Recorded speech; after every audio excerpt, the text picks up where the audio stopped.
My name is Eddie Stern, and we are now entering into the fourth week and the fourth episode of The Conscious Breath.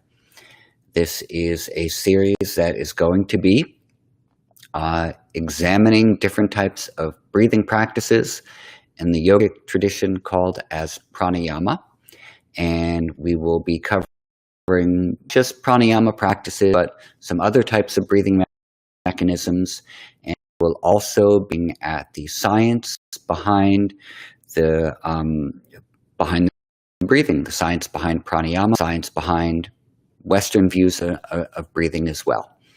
So the entire series is 108 lessons on pranayama, and we're entering into week number 4. So for those who missed the earlier classes, you can of course watch these on the Chopra Well, episodes 1, 2, and 3. And we will be recapping in this class as well the earlier practices that we did. We haven't been doing anything complicated.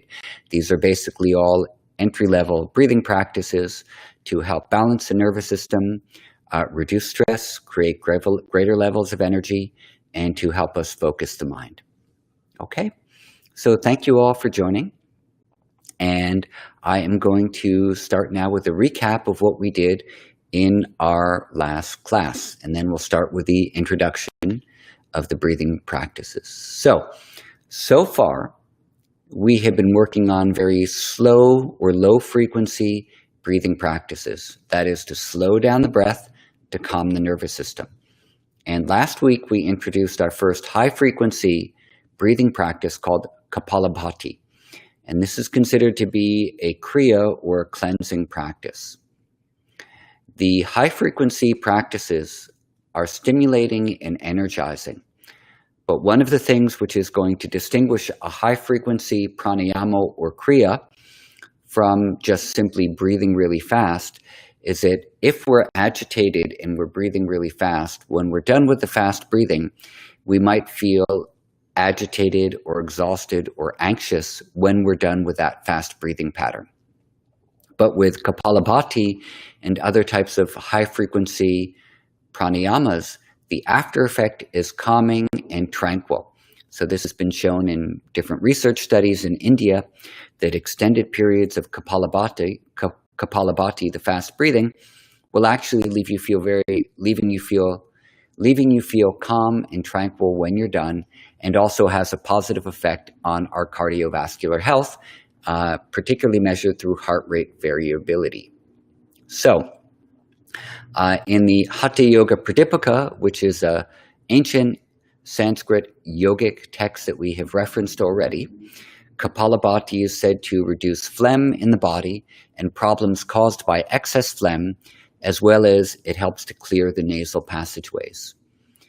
In this particular breathing practice, we are using the abdominal muscles to activate the breathing, so the diaphragm is adjusting itself to a new rhythm. Through the very slow breathing practices, we're primarily using the diaphragmatic muscle to regulate the breathing length, but here in Kapalabhati, we are using abdominal muscles primarily to initiate the breathing practice. Okay, so this is a little bit of a recap from what we have done last week.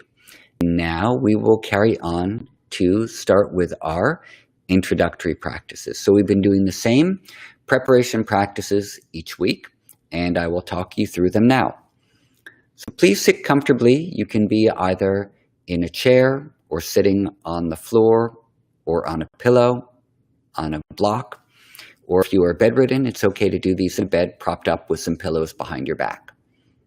Your eyes can either be closed or they can be gazing to the floor in front of you, and the hands can rest comfortably on your knees. Begin to bring your awareness to your breathing, to the flow of the breath coming in and out from your nostrils.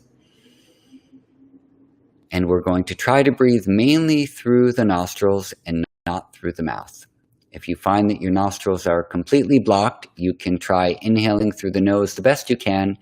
And if you have to exhale through the mouth, that's okay, but try to avoid breathing in through the mouth. And In next week's class, we'll discuss why this is so. So bringing the awareness to the breathing, noticing how as soon as you bring your awareness to your breath, the flow of your breath might start to change a little. Maybe you breathe a little longer or a little slower. And one thing you want to try to avoid when you do this, to avoid breathing high up into the lungs with deep, deep breaths. Try to avoid going to bring your awareness to the breathing, because that will just cause a little bit of tension in the upper chest, and that can lead to feelings of anxiety or of even struggling to get the breath in. So when you bring your awareness to the breathing, just be aware that you are breathing. Try not to change the breath too much. Just be aware that you are breathing. And you can enjoy the sensation of breathing, like you're enjoying your favorite song or your favorite smell or your favorite food. You enjoy the act of breathing.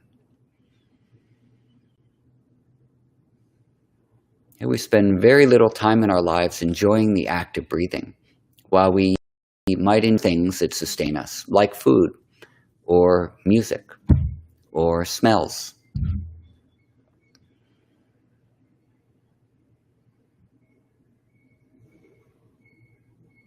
And then we will bring our hands to the abdomen, and we'll do about a minute or so of breathing, feeling the abdomen come out as we inhale, and the abdomen go in a little as we exhale.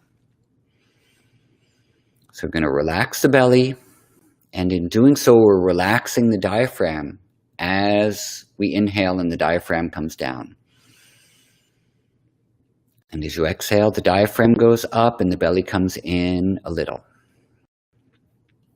So just for a moment doing this, inhaling and exhaling, keeping the hands resting on the abdomen so you feel the belly come out a little as you inhale and the belly come in a little as you exhale. And that's all. Simply feeling the body shape change as you breathe.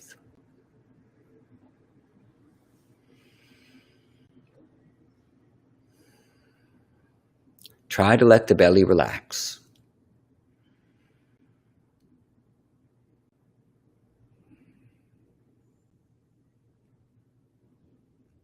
Okay, and then the next preparatory breathing practice we do is to move your hands to your rib cage. So you're going to bring the hands from the belly up to your lower ribs. And so here's my hands on my waist. And with my hands here, I don't feel my ribs. But when I move my hands up a little, now I feel my hands right on my ribs. And when I inhale, I'm going to feel my hands expanding out to the side a little.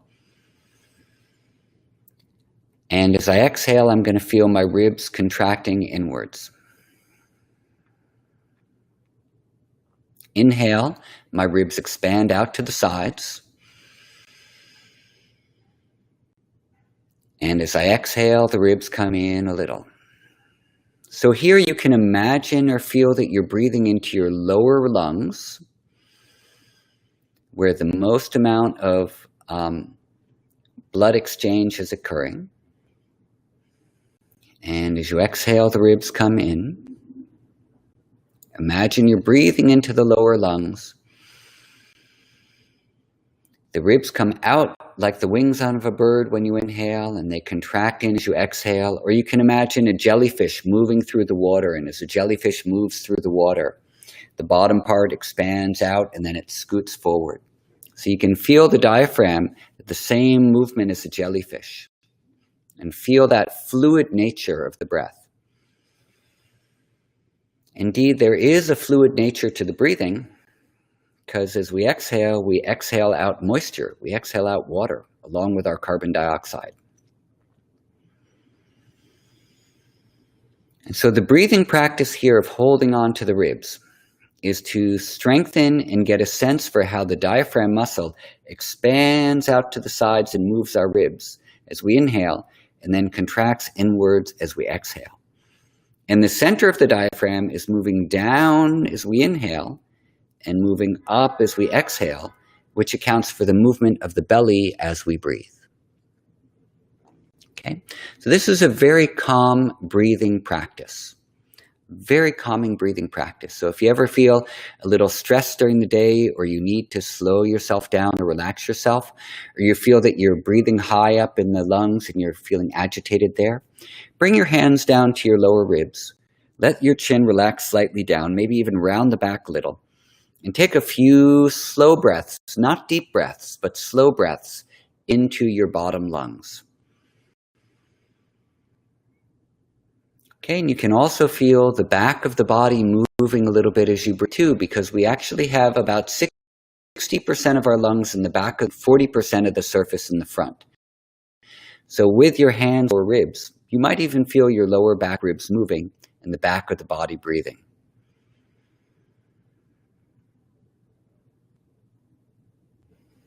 Two more breaths quietly on your own.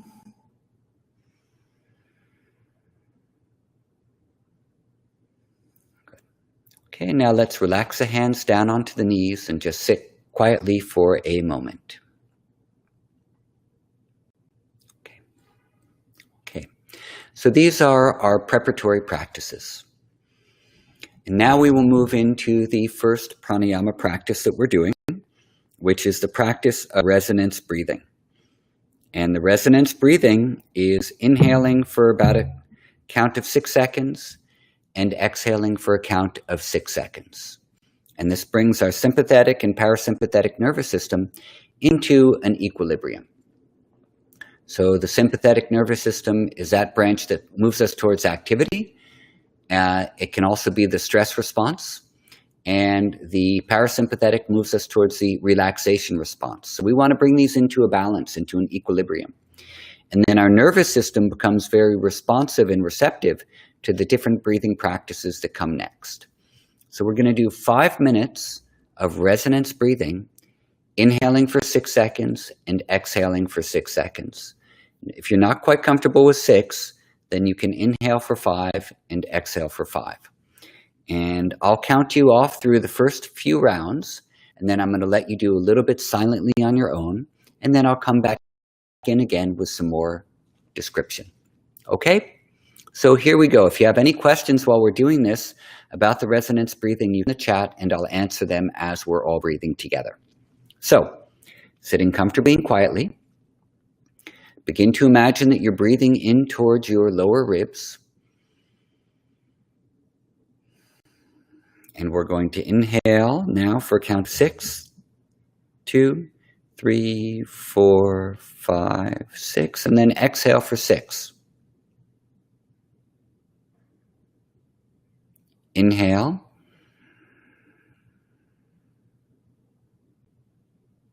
And exhale, all through the nose. Inhale. And exhale. So again, if your nose is blocked, you can exhale through the mouth, but if you can breathe through the nose, please do as best you can. Inhaling, silently counting 6 to yourself, and exhale, silently counting 6. Inhaling 1, 2, 3, 4, 5, 6. Exhaling 1, 2, 3, 4, 5, 6. And if you're a yoga practitioner and you enjoy chanting the sound of Om, you can inhale mentally counting Om, Om, Om, Om, Om, and exhaling Om, Om, Om, Om, Om. Okay. When you inhale Liliana, the belly is gently going to come out, and when you exhale, the belly gently comes in. Okay, so for those who are just joining us now, we're inhaling for 6 seconds and exhaling for 6. And if that feels too long for you, you can inhale for 5 and exhale for 5.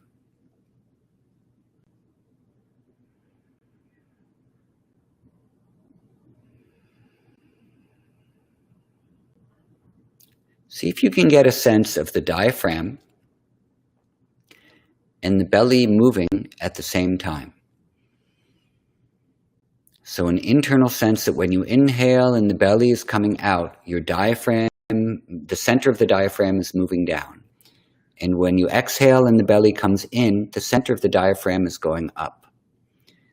So there becomes a connection between the nose, the breathing in through the nose, the diaphragm moving down and the belly coming out, and then the belly coming in, the diaphragm going up, and the air coming out from the nose. See if you can link those three things together. And we've already done just about 3 minutes now, so another 2 minutes of this breathing. Inhaling for a count of 5 or 6 and the belly comes out. Exhaling for a count of 5 or 6 and the belly gently coming in.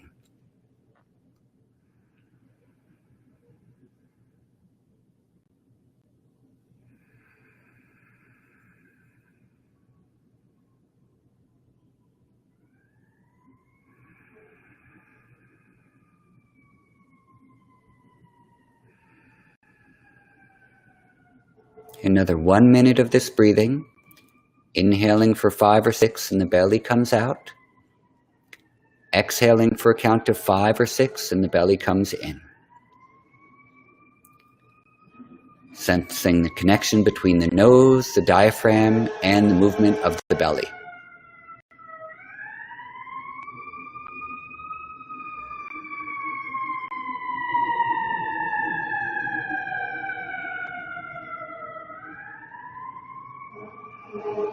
And another 1 breath like this.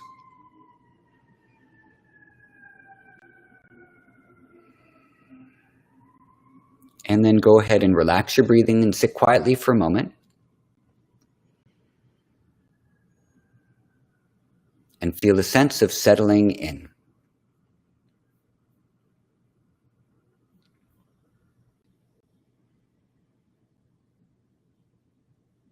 Okay. The next practice we're going to do is single nostril breathing. And the single nostril breathing is used again to balance the activities of the sympathetic and parasympathetic nervous system, and also balance the functions of the brain hemispheres. So sorry about the fire alarms in the background from the fire trucks. I do live in New York City, and I do live near, well, I record these classes near a fire station, so I'm sorry about that. The eyes can be closed or open, and try not to hold the breath in between the rounds. So, the single nostril breathing, we're going to place our thumb, the right thumb, on the right nostril, and inhale and exhale through the left nostril. Inhaling for 5 or 6 seconds and exhaling for 5 or 6 seconds. Okay? So that's all we're going to do, and we're going to do this for 7 breaths. Last week we did 5, I believe, and this week we're going to do 7. So please inhale through both nostrils. Close your right nostril and exhale out through the left side for a count of 5. And then inhale and exhale. So if you feel your nostril is completely blocked, please go ahead and breathe through your other nostril instead. Inhaling and exhaling.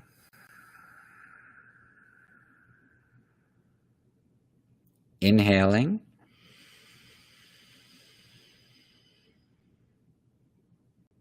and exhaling. Inhaling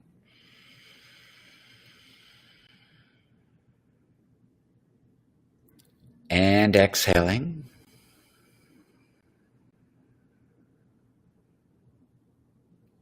Inhaling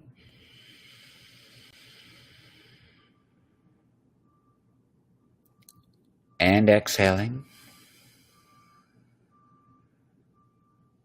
One more inhaling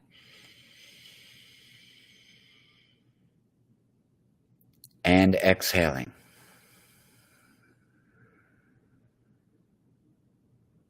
please rest your hand on your knee and breathe through both nostrils.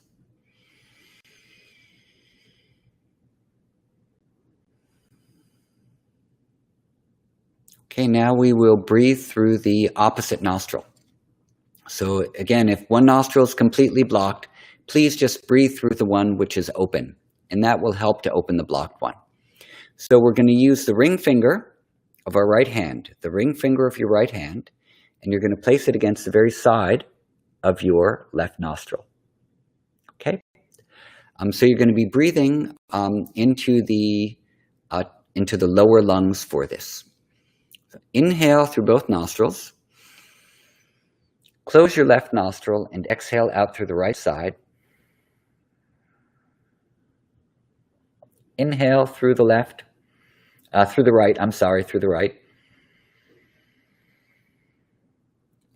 through the right. Inhale through the right.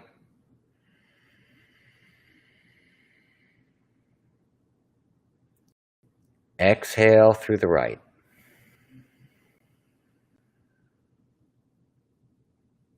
Inhale through the right.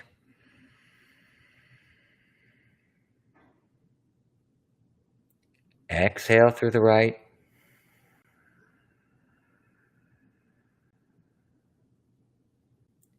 Inhale through the right.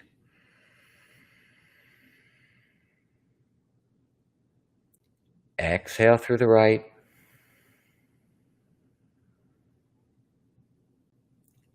Inhale through the right.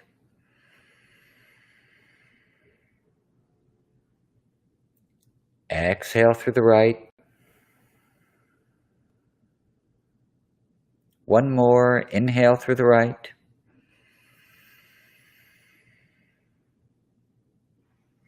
And exhale through the right.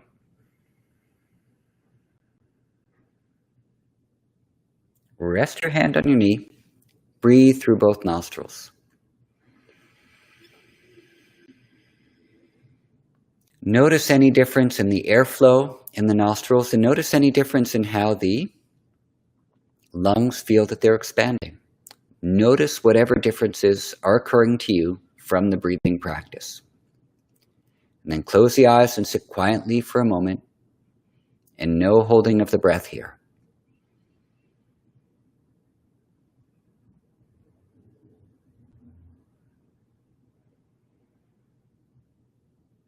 Okay. Next, we're going to move on to the Kapalabhati. And the Kapalabhati is the semi-high frequency breathing practice that is done through both nostrils. And the way that this one is done is that the belly is going to energetically pump as we exhale, and it's going to relax out as we inhale. So a vigorous exhale, a passive inhale. A vigorous exhale, a passive inhale. So Alyssa, there are many variations of breathing through one nostril at a time, and then going back and forth, we're going to do that one next week, actually. And so this is not a circadian rhythm, Marikar. This is a ultradian rhythm, which is a rhythm that occurs in less than a 24-hour cycle. So because this is a vigorous exhale through both nostrils, you might need some Kleenex. You might need to blow your nose. I'm going to do mine right now. Excuse me. And remember, what we'll be doing here is a energetic exhale from the belly and a relaxed inhale. So basically, it's going to be like trying to sniff out a candle with your nostrils. So if you imagine that you're going to blow out a candle with the air from your nose, that's the kind of breathing it would be. I'll demonstrate for a few rounds.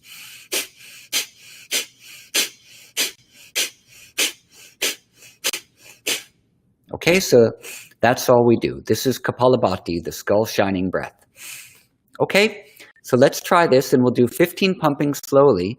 At the end of the 15 pumpings, we'll inhale and exhale 1 time, 2 times, and we'll repeat that 3 times. If you need to blow your nose, please go ahead and do so. Okay, here we go. Let's try. No strain, only energy. Inhale.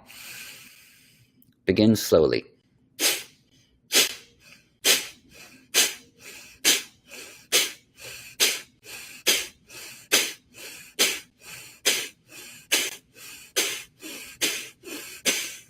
Long exhale, a long slow inhale, and a long slow exhale. Relax the inhale and relax the exhale. Okay, let's try a second round. And this practice of breathing should not be done like this by people who are pregnant, if you have very high blood pressure, and it's best done without having any food about 2 hours beforehand and any liquids about 30 minutes beforehand. So empty stomach, no pregnancy for this breathing practice, but all the other practices are okay if you happen to be pregnant or even if you have some slightly elevated blood pressure. So let's do the second round. Notice I'm not making any change in my face. My face stays calm and relaxed. I imagine that I'm blowing out a candle through my nose, pumping from the abdomen on the exhale, relaxing the abdomen on my inhale. Okay? Second round, 15 pumpings. Here we go. Inhale. Begin.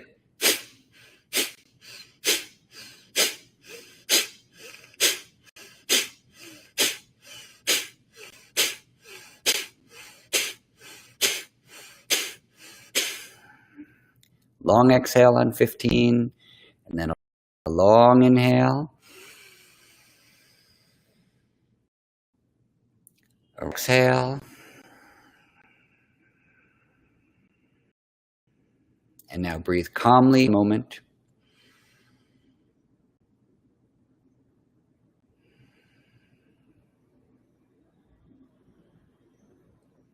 Third and final round. Inhaling and exhale, begin.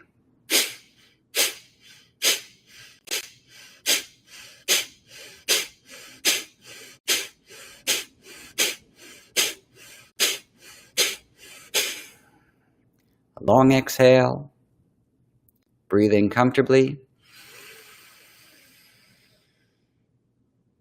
Long, slow exhale. And now relaxed breathing.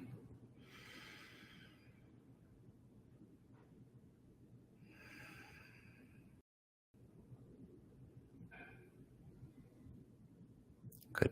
And then let's open the eyes. Okay, so people who are new to this practice, you can start off with 15 pumpings, and then very gradually you can add on 10 pumpings per week. So you do 25 pumpings, and then 30, and then up to 60 is okay. But you go there very, very slowly. Doing more is not the idea behind it. Doing it smoothly and calmly is what we are looking for. If you have low blood pressure, it is also okay to do this breathing practice. Okay, so this is a practice from the Hatha Yoga Pradipika and from the ancient Hatha Yoga texts. It is called Kapalabhati, and it is useful for balancing problems of phlegm in the body and energy, as well as balancing heart rate variability. Okay, so now we're going on to the next practice in this sequence. So we're doing the sequence of practices here. First, we did the resonance breathing, and then we did single nostril breathing. Then we did Kapalabhati, and now we are doing the extension of the exhale. Okay? So, as Ree Emerald said, the Laughing Yogi has been teaching for years. This practice has been taught for not just 40 years, it's been taught literally for hundreds and hundreds of years. This is an ancient breathing technique, not one that I made up or that has been created recently. It's an ancient practice from the yogis, from the Hindu systems of yoga. Okay, so now let's go on to our next breathing practice in this sequence, which is to change our breathing ratio. Up until now, we've been inhaling and exhaling for an equal amount. Now we're going to inhale for 5 seconds, and we're going to exhale and try to extend the exhale for 10 seconds. And this is to stimulate the relaxation response of the parasympathetic nervous system. This is a very common breathing practice. So you're going to inhale for 5 seconds through your nose, and then you're going to exhale and try to extend to breathe for 10 seconds out. If you can't breathe out for 10 seconds, try to breathe out for 7 seconds at least. So you can inhale for 5 and exhale for 7. And if that's very comfortable, inhale for 5 and exhale for 10. Okay? So that's the sequence. Inhale for 5, exhale for 7. Or if you're able to, inhale for 5 seconds and exhale for 10. So let's begin. All the breathing will be through the nose into the lower lungs. And if you want to keep your hands resting on your lower lungs at the lower ribs while you do this, you can. So we will inhale for 5. And then exhale for 7 to start.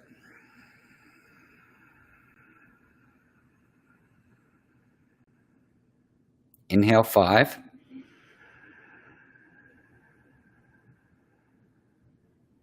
Exhale 7.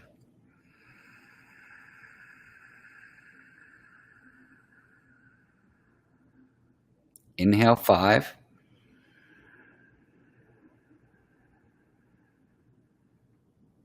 Exhale for 7.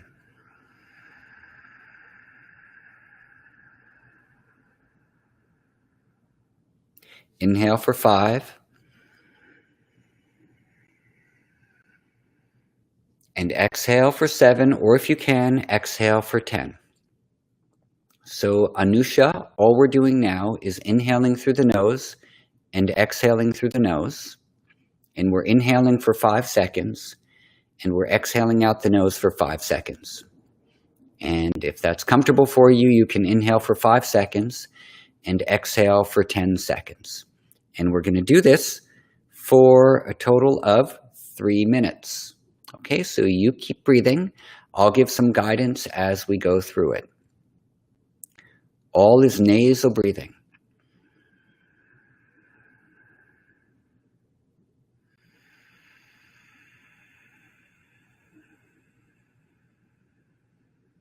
Feel like you're relaxing a little on the inhale. And then extending with a little bit of effort on the exhale.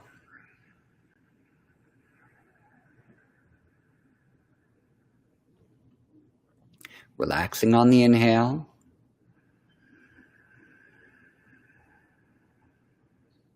Applying a smooth effort on the exhale.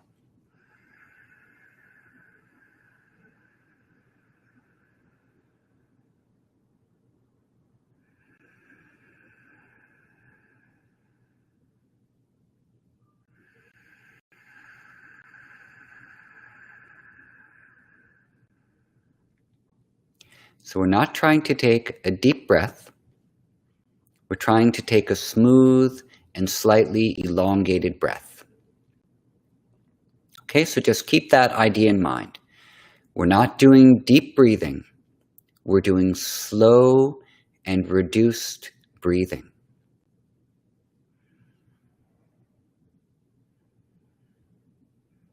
Okay, and we'll talk a little bit about why slow, reduced breathing is very good for the nervous system, and why overbreathing is not so great for the nervous system in the discussion after this short breathing practice. I've already done 2 minutes. We only have 1 minute left of about 5. Inhaling for 5 seconds and exhaling for anywhere from between 7 and 10 seconds.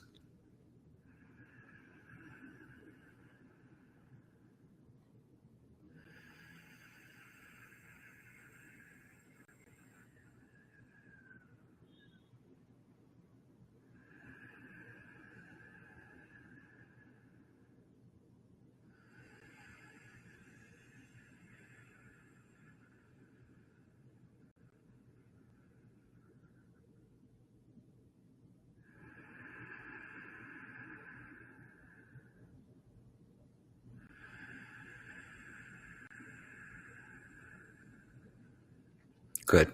Let's relax the breathing now. Sit quietly for a moment and feel the effects of the breathing practice.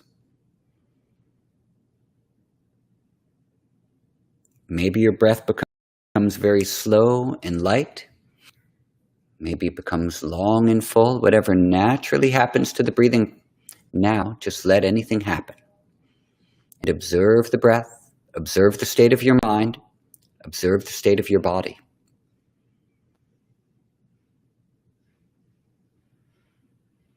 Being present with yourself.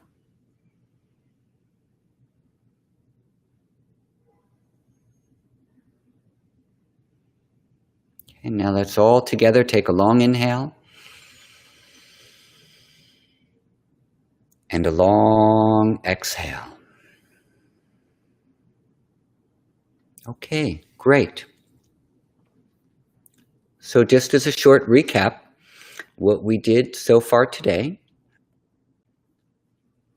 was the preparatory practices of feeling the breath, becoming aware of our breathing, the belly move as we breathe, and then feeling the lower ribs move as we breathe. And those are the first preparatory practices. And then following that, we did resonance breathing for about 5 minutes, inhaling and exhaling for 6 breaths per second. And then after that, we did single nostril breathing for 2 minutes on each side. And then we did Kapalabhati, the high frequency breathing, 3 rounds of 15 pumpings. And then we did the unequal breathing ratio of inhaling for 5 and exhaling for 7. And some of you were inhaling for 5 and exhaling for 10. Okay, so that was this week's pranayama practice. And now we're going to go on to the discussion part of this class. Macarena, if you need more time for the inhalation, that's fine. You can inhale for 6 seconds if you want, but make sure you don't take a deep, deep, deep breath. It just should be comfortable, okay? But if you need to breathe a little bit longer, that's fine. Okay, so let's move on to the discussion now for today. We're going to be talking a little bit about homeostasis. And homeostasis is the ability of our body to maintain and restore balance constantly throughout the day. And we're going to begin the discussion of homeostasis by talking first about oxygen and carbon dioxide. And the things we hear about oxygen and carbon dioxide, sometimes in either pranayama books or modern books on yoga, talk about oxygen as being the thing that we need that's going to give us energy, and carbon dioxide as being waste that we need to get rid of. And carbon dioxide is really not only waste. There's a lot to carbon dioxide, which is crucial for the mechanisms of our body. So our entire organism requires a constant supply of 2 things, food and oxygen, and also a bit of sunlight is important as well. And our tissues are continually consuming oxygen and producing carbon dioxide during the process of metabolism.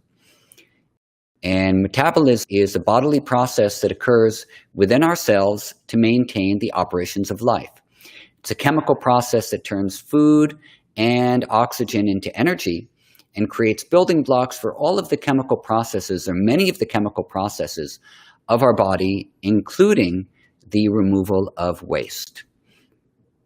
So all the questions that are coming in now about the breathing practice, I will answer those once we finish our little discussion today, okay?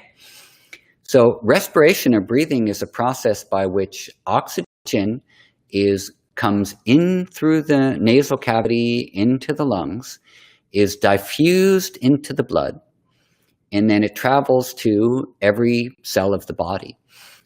Food is also metabolized with oxygen, and carbon dioxide is the end product, which is eliminated by the body. And we need a proper carbon dioxide balance. When we inhale oxygen, and what the inhalation of oxygen is really a combination of oxygen, nitrogen, argon, and a little bit of carbon dioxide as well. The oxygen is diffusing through the very small air sacs of the lungs called the alveoli. Diffusion means when something spreads from a higher density to a lower density. So from like if you're spraying out from an aerosol can, is a very big burst at first and then oozes into the atmosphere like an essential oil diffuser. So the oxygen is coming into the lungs and then it's diffusing through the small alveoli, and it's carried into the arteries to the cells of our body, and then the cellular metabolism or cellular respiration begins to occur. The byproduct of this metabolism is carbon dioxide. So we bring in oxygen, it comes into the alveoli, it's carried through the arteries to the cells of our body, and then this metabolism occurs in the cells. And then the waste product from that is carbon dioxide, which is carried veins back to the lungs, is diffused into the lungs, and then exhaled. And so we're exhaling about carbon dioxide per day, and sometimes more when we are doing strenuous exercise. Our carbon dioxide is formed through the metabolism of carbohydrates, fats, and amino acids from food in a process called cellular respiration. And when we metabolize or literally burn our food for energy, it creates a waste. The cellular respiration or the metabolism is creating ATP, which is the primary energy carrier in all. And one of the waste products of creating energy of ATP is carbon dioxide. So we breathe out the carbon dioxide that we don't need in the process of exhalation. But what happens to the carbon dioxide that we do need? It is going to dissolve into the bloodstream, and it's going to stay there and maintain blood pH. It's going to stimulate breathing, and it's going to influence the affinity hemoglobin, which is the molecule in our red blood cells that carries oxygens from the lungs to our tissues and returns carbon dioxide back to the lungs, has for oxygen. So it influences the affinity that the hemoglobin has for picking up oxygen. So that means that the release of oxygen to our cells is dependent on carbon dioxide. So 80 to 90% of the carbon dioxide that is made in this metabolism process dissolves into the water in our bloodstream and creates something called bicarbonate. And this bicarbonate helps to maintain a healthy blood pH, meaning the acid-alkaline balance, which supports our blood homeostasis and many of our life functions. So when we become too acidic, it can lead to certain diseases. When we become too alkaline, it leads to other types of diseases. So the perfect balance of blood pH of acid and alkaline, which is about 7.4, is crucial to maintaining life and maintaining homeostasis. So through proper breathing, we are encouraging this blood pH balance to remain stable. Now, carbon dioxide is also a dilator of smooth muscle. And these are going to include the narrow bronchial airways, our bladder, our bowels, our arteries. So all of these are hollow tubes that are made out of smooth muscle. And if our CO2 levels are too low, the hollow tubes can spasm and constrict. So to dilate means to keep them open. So we need carbon dioxide in our system to help to dilate or open these smooth muscle tissues. So this is a very crucial thing. So let's just go back to homeostasis for a moment. It's our body's ability to restore balance. And now we see how carbon dioxide plays a very important role in maintaining homeostasis, especially the homeostasis of our blood pH. And homeostasis is also a function of the nervous system.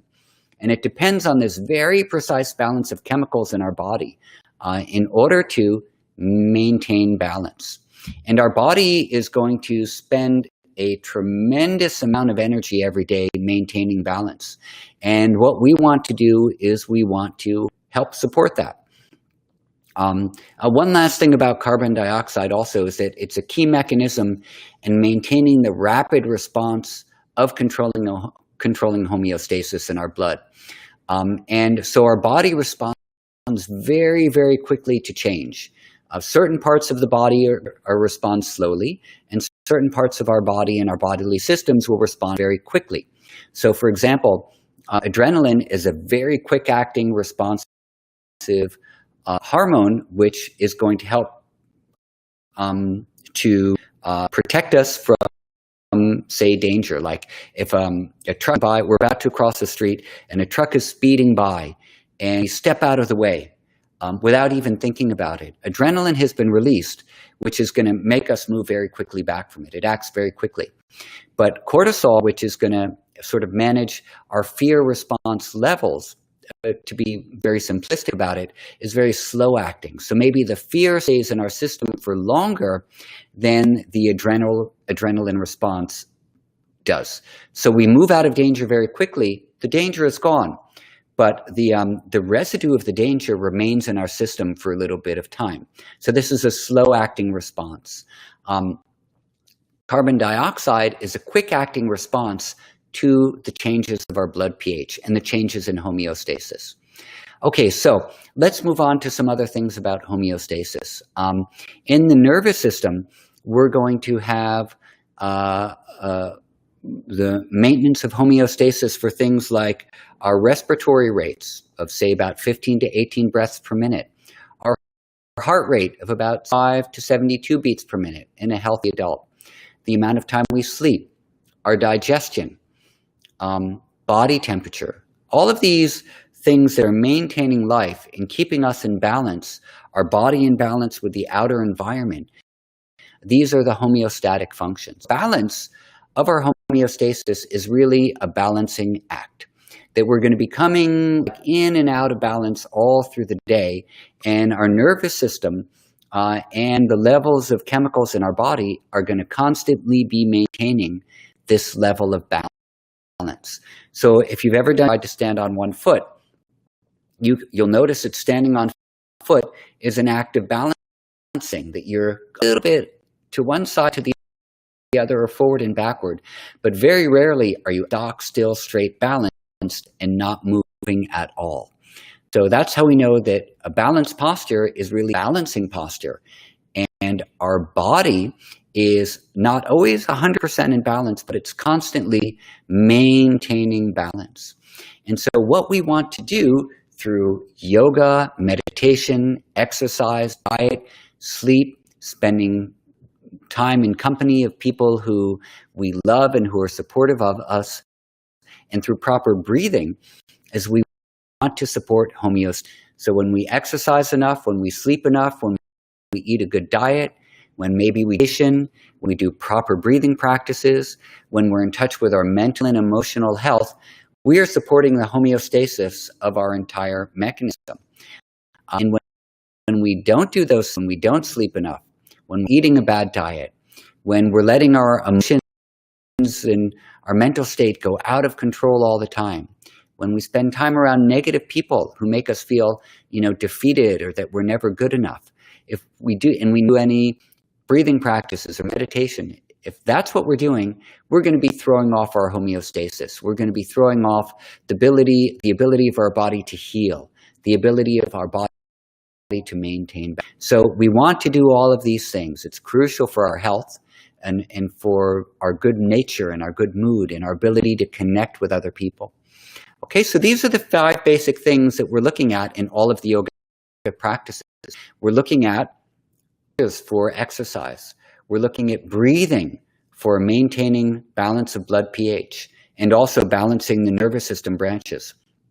We are looking at meditation for keeping ourselves in touch with our mind and our emotions. And then we're looking at food for proper diet for maintaining. And then also the type of people that we spend time with. This is really important. Spending time with, this is called Satsang in Sanskrit, spending time with people who are seeking truth, or spending time simply with people who support you and who you want to support as well. This is crucial for our mental health and emotional health. Okay, so now remember, this entire series is about something called pranayama. And prana means breath, it means vitality, it means energy, it means the impulse of the universe and to make things happen. And ayama means to maximize or lengthen or increase. So through pranayama, we are lengthening, maximizing, and increasing our vitality and our energy, our ability to move through life with a calm mind and an open heart. And so prana has 5 different manifestations, and these are called prana, apana, samana, vyana, and udana. And very simply, prana is incoming nourishment. Apana is outgoing waste. So incoming nourishment could be oxygen. Outgoing waste could be carbon dioxide. And then next is samana. And samana is the digestion or assimilation or absorption of incoming nourishment, incoming prana. And then when samana assimilates and absorbs the incoming nourishment, it spreads it to every part of the body. And this is called vyana. And then udana is our expression of how we have assimilated everything. Assimilated food well, maybe we're going to burp. We've been breathing quickly, maybe we're going to cough. If we've assimilated everything well, we need to express ourselves. Maybe we're speaking and articulating. So all of these are a function of udana, how we express that which we have assimilated. So these are the 5 prana, apana, samana, vyana, udana. And these are incoming nourishment, outgoing waste, assimilation, distribution, and expression. And so these are very much all operations of the different branches of our nervous system, and they apply to all different types of things. They apply to breathing, incoming oxygen, outgoing carbon dioxide, assimilation through cellular respiration, distribution through the red blood cells, and expression through how we are living our lives. But it also is with food and with experiences, with all types of things. We can look at the 5 prana model as how our individual organism interacts with the organism world and how they are a continuum, and how the changes in the world affect our personal organism, and how the changes we make with our own personal organism can also affect and change the world. Okay, so that is our lesson for today. We had our breathing practices, the pranayamas. We had a little discussion about carbon dioxide and oxygen in the 5 pranas. And so now I just want to give us the homework for this week that you can practice until next week. And I'll write the homework in the description as well of this week's video. So we're going to do our preparatory practices. You're going to do resonance breathing for 5 minutes, singing for 2 minutes, Kapalabhati 3 rounds of 15 pumpings, and then we're going to do the unequal breathing of inhaling for 5 or 6 seconds and exhaling for twice as long. And if you can't exhale for twice as long, then you're just going to exhale for an extra 2 seconds. Okay, so I'll put all of that into the description of what we are doing. And now let's take questions for the next 5 minutes or so, and that will be this week's class. So I'll scroll through a little and see what people asked. And so let's see, Rick, it's absolutely fine to do this sitting in a chair. For anyone who can't sit on the floor, totally fine to be in a chair. Sitting up straight or comfortably straight is the best. And if you can lower your heart rate from 80 to 62, that's just absolutely wonderful. Okay, so let's see. Okay, so there's a very nice comment from, let's see, Amaravati about the lateral expansion of the lungs. And that means that it is when we breathe in, the diaphragm moves in different directions. We're normally aware of it moving up and down. And by holding on to the ribs, we want to feel it moving out to the side as well. And this can help to bring more breath or more oxygen down to the lower parts of the lungs. Okay. And What else did we have? Thanks for mentioning Satsang.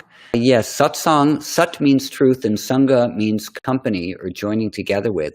And so Satsang is in the Hindu tradition of keeping company with like-minded people who are seeking after truth, because they will support you and you in turn will support them in that seeking. Okay. So is there somewhere where you can see all these breathing techniques? In the videos we've done so far, you can have a review of all of the practices we've done up to date right now.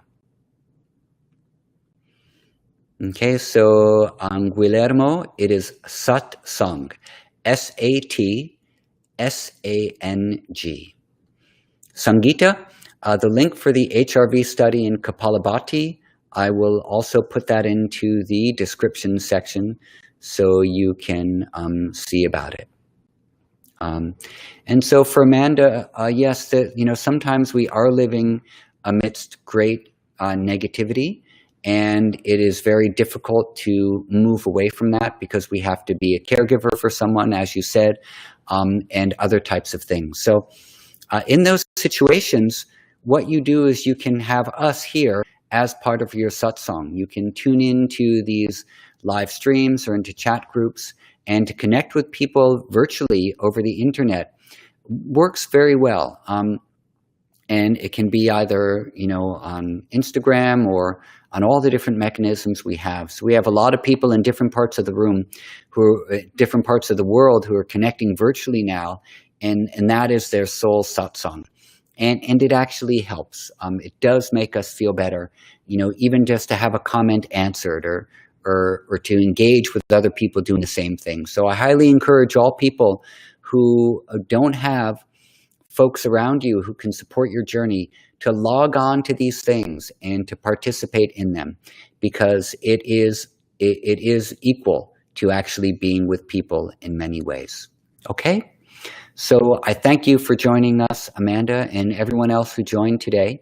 I am enjoying this very much to be with you all, and you can extend this practice as much as comfortable, but don't tire yourself out, because as soon as you become tired from doing the practices, it has a reverse effect on you, okay? So make sure that when you're done, you feel calm, maybe energized, your mind feels smooth, and that's the effect that we're looking for, okay? Smooth, calm, and even. Okay, so that's all. We're going to sign off now. We're at 1 hour. Peace to everybody. May all beings be happy. May all beings be free from disease. May all look to good in others, and may none suffer from sorrow. Om, peace, peace, peace, and see you next week.